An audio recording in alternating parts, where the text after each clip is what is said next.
젊은 정치인 이준석 대표. 요즘 여러 수사선상에 올라 있는데요. 도대체 왜 이런 의혹들에 계속 휩싸이는 걸까요?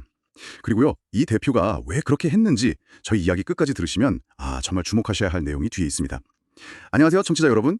오늘 저희가 좀 깊이 파볼 내용은 이준석 개혁신당 대표를 둘러싼 의혹들, 그리고 그 수사 상황입니다. 네, 저희가 받은 언론 보도 자료들을 바탕으로요, 지금 뭐가 어떻게 돌아가고 있는지, 또 정치권 반응은 어떤지, 그 핵심만 쏙쏙 뽑아서 알기 쉽게 풀어드리겠습니다. 좀 복잡해 보일 수 있는데 최대한 쉽게 전달해드릴게요. 자, 그럼 바로 시작해볼까요? 첫 번째 의혹부터 좀 짚어보죠. 네, 이게 시간을 좀 거슬러 올라가야 하는데요. 2021년입니다. 국민의힘 당대표 경선 때 일인데 그때 이준석 대표가 고령군수 출마를 준비하던 정치지망생 배모 씨하고 있어요. 이분에게 여론조사 비용을 대신 내게 했다. 이런 의혹으로 고발을 당했다는 거죠. 네, 어떤 시민단체가 고발을 했고 경찰이 수사에 들어갔다고 합니다. 서울경찰청 광역수사단에 사건이 넘어갔다고 하고요. 네, 맞습니다. 그런데 이 사건에서 경찰이 좀 주목하는 인물이 있어요. 참고인인데요. 바로 그 명태균 게이트 폭로자로 알려진 강혜경 씨입니다. 들어보셨을 수도 있는데. 강혜경 씨요? 네네. 네, 이분이 과거에 그 논란이 된 여론조사 업체에 거기서 부소장으로 일했던 경력이 있거든요. 그래서 경찰이 이분을 불러서 사실관계를 좀 확인해 보려는 움직임인 거죠. 그렇군요. 핵심 인물을 조사하겠다. 네. 근데 여기서 좀 생각해 볼 지점은 이게 3년도 더 지난 일이잖아요. 왜 하필 지금 이 시점에 다시 이게 불거졌냐는 거죠. 단순히 그냥 법 절차다 이렇게만 보기는 좀 현재 정치 상황하고 맞물려서 돌아가는 건 아닌지 그런 배경을 좀 살펴볼 필요가 있어 보입니다. 그러니까 과거 의혹이 갑자기 지금 다시 떠오른 거다 이 말씀이시군요. 네, 그렇죠. 타이밍이 좀 묘하다는 이야기가 나올 수 있죠. 그런데 이게 끝이 아니더라고요. 바로 오늘 7월 28일인데 또 다른 큰 움직임이 있었어요.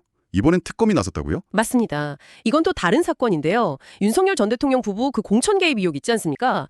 그 사건을 수사하는 민중기 특별검사팀이 오늘 이준석 대표의 자택하고 사무실 이런 곳들을 압수수색했다는 소식입니다. 압수수색까지요? 네, 이게 2022년 지방선거 때 일과 관련이 있어요. 그때 이 대표가 국민의힘 당대표였잖아요. 그렇죠. 그때 당대표였죠. 네, 그래서 특검팀은 이 대표를 업무방해 혐의로 보고 수사선상에 올린 것으로 알려졌습니다. 업무방해 혐의요? 이 업무방해라는 게 좀 더 구체적으로 어떤 의미일까요?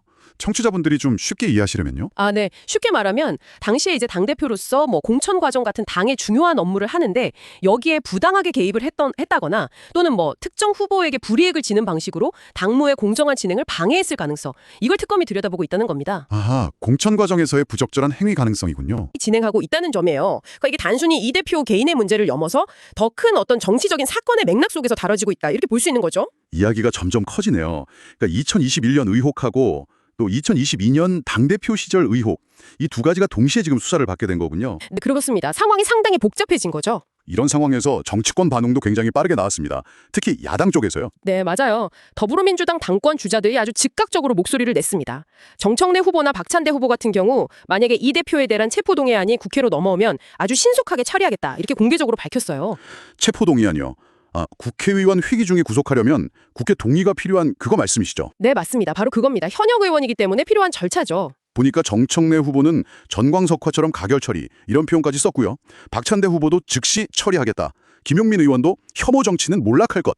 이런 강한 발언들을 했네요. 네, 아직 법적인 판단이 나온 건 전혀 아니잖아요. 그런데도 야당의 주요 인사들이 이렇게 강하게 그리고 발빠르게 나오는 건 아무래도 정치적인 공세의 성격이 상당히 짙다고 봐야겠죠. 이 사안을 계기로 해서 이 대표에 대한 어떤 정치적인 압박 수위를 확 높이려는 그런 의도가 엿보이는 대목입니다. 법적 문제와는 별개로 정치적으로 활용하려는 움직임이다. 그렇죠. 앞으로 이 대표가 겪게 될 정치적인 상황에 순탄치는 않겠구나 하는 걸 좀 보여주는 신호탄으로도 해석될 수 있겠습니다. 자, 그럼 오늘 내용 좀 정리를 해볼까요? 이준석 대표는 과거, 그러니까 2021년 경선 때 여론조사 비용 문제, 그리고 2022년 당대표 시절의 공천 개입 의혹, 이렇게 두 건의 수사를 동시에 받게 됐다는 거고요.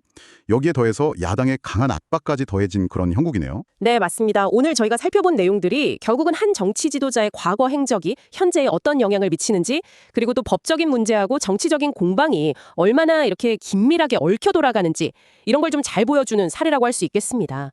뭐랄까, 결국은 그 정치 지도자가 짊어져야 하는 책임의 무게, 이런 걸 다시 한번 생각하게 만드는 것 같습니다. 네, 오늘 저희가 전해드린 이런 정보들을 바탕으로 청취자 여러분께서는 정당 대표라는 자리가 가지는 그 무게감, 그리고 그 자리를 둘러싼 여러 복잡한 역학관계에 대해서 어떤 점들을 좀 더 깊이 생각해 볼 수 있을까요? 이 질문을 한번 던져드리면서 오늘 이야기는 여기서 마무리하도록 하겠습니다.